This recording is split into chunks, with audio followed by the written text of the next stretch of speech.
저는 정말 억울해요. 같은 나이대라고 저까지 패거리에 엮지 말아주세요. 대신 그날에 있었던 모든 진실들을 말씀해드릴게요. 안녕하세요. 24시간 축구야입니다. 이강인 선수와 손흥민 선수 간의 불화로 인해 발생한 문제는 꽤나 심각한 규모의 경제적인 손실로 이어지고 있습니다. 이전까지는 그의 이미지가 순수한 축구 청년으로 여겨졌지만 최근의 사건으로 인해 이미지가 심각하게 훼손되어 다수의 계약이 해지되고 큰 위약금을 부담하고 있습니다. 영국의 한 스포츠 전문 매체는 그의 연간 경제적 손실을 약 25억 원으로 추산하고 있으며 이는 주로 광고 계약의 취소와 미이행에 따른 것입니다. 손흥민 선수에게 폭력을 행사한 사건으로 인해 팬들의 신뢰를 잃은 이강인 선수는 이미지 회복이 쉽지 않아 광고 계약에서 제외되었습니다. 뿐만 아니라 국내 기업뿐만 아니라 해외에서도 광고 모델로 활동하던 그는 여러 계약에서 제외되면서 국외에서의 위약금까지 합쳐지면 약 100억 원에 이르는 손실이 예상되고 있습니다. 이로써 이강인 선수는 경제적, 이미지적으로 큰 타격을 입게 되었습니다.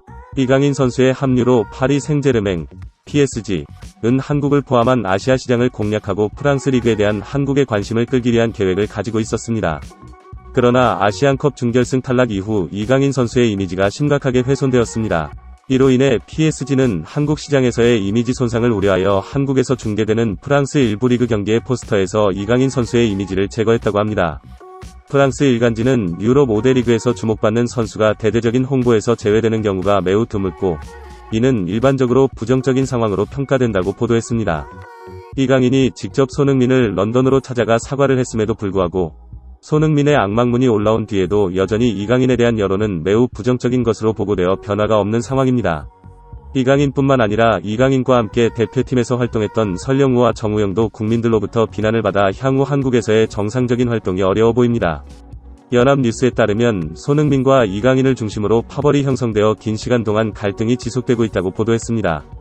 기사에 따르면 이강인 파벌의 핵심에는 설령우, 정우영, 오현규와 같은 젊은 선수들이 있다고 언급되었습니다. 이 기사가 보도된 후에 설령우와 정우영은 별다른 입장을 밝히지 않았지만 오현규는 손흥민과 이강인 사이의 갈등에 대한 자신의 의견을 공개했습니다. 그는 현재 이강인에 대한 비난이 자신에게로 향하고 있음을 호소했는데 자신은 이강인과 친하지 않다고 밝히며 당시 저녁 시간에는 탁구장에서 손흥민과 함께 식사를 하고 있었다고 전했습니다. 그는 이강인과는 다르게 대표팀에서 후보 선수로 활동했으며 그에게는 각 경기가 소중한 의미를 지니고 있었기 때문에 항상 백업 선수로서의 중요성을 느꼈다고 밝혔습니다. 자신과 나이가 비슷한 선수들은 대표팀에 소환되는 것만으로도 감사하며 한 경기라도 뛰고 싶어 대표팀 훈련에 열정적으로 참여합니다. 이들이 이강인과 연령이 비슷하다는 이유로 불리한 평가를 받는 것은 불합리하다고 생각하며 자신은 손흥민 선수에 대한 깊은 존경과 감사함으로 무장되어 있습니다. 만약 기사에서 언급한 파벌이 실제로 존재한다면 그는 오히려 손흥민 쪽에 서겠다고 말했습니다. 자신은 조심스럽지만 대표팀에서 이강인의 행동에 대해 비판적이었고 이강인, 설령우, 정우영과의 관계를 멀리 유지하기 위해 노력했다고 밝혔습니다. 자신은 아직 어리고 경험이 부족하여 그 이상의 발언을 할 수 없었으며 이강인 파벌의 행동에 분노를 억누르고 지켜보는 것 이외에는 할 수 없었다고 합니다. 그리고 이어서 오현규는 손흥민의 부상에 대한 우려를 표현하며 손가락 수술 소식을 언급했습니다. 그는 손흥민이 빠른 회복을 이루기를 바라며 자신의 입장을 마무리했습니다.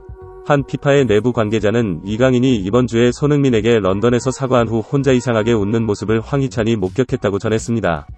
손흥민과 동료 선수들에게 오랫동안 사과를 미루던 이강인의 행동은 여론이 급격히 악화되고 광고 계약이 해지되자 마치 목적을 이룬 사람이 미소 짓는 것과 같은 느낌을 줍니다. 이로써 이강인의 사과가 허송세월이었고 진심이 없는 것으로 여겨집니다.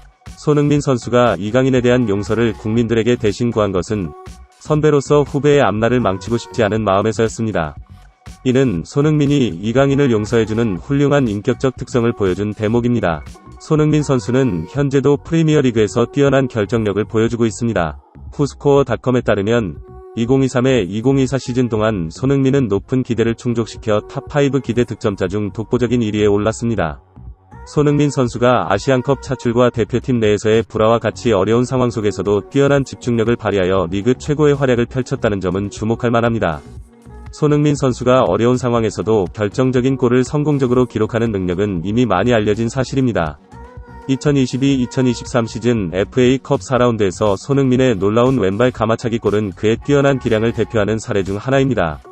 이번 골은 페널티 박스 바깥 45도 각도에서 발사되었으며 성공 확률은 2%에 불과했습니다.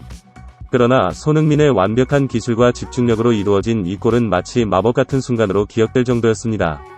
이는 이론상 100번의 시도 중 2번만 성공할 수 있는 희박한 확률을 극복한 것입니다.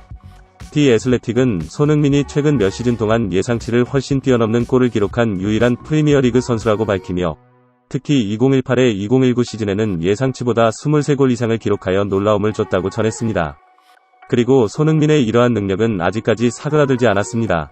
이미 2024년이라는 시간이 흐른 지금에도 새로운 감독 포스테코글루의 지도 아래에서 중요한 역할을 수행하며 현재 12골과 6도움을 기록 중입니다.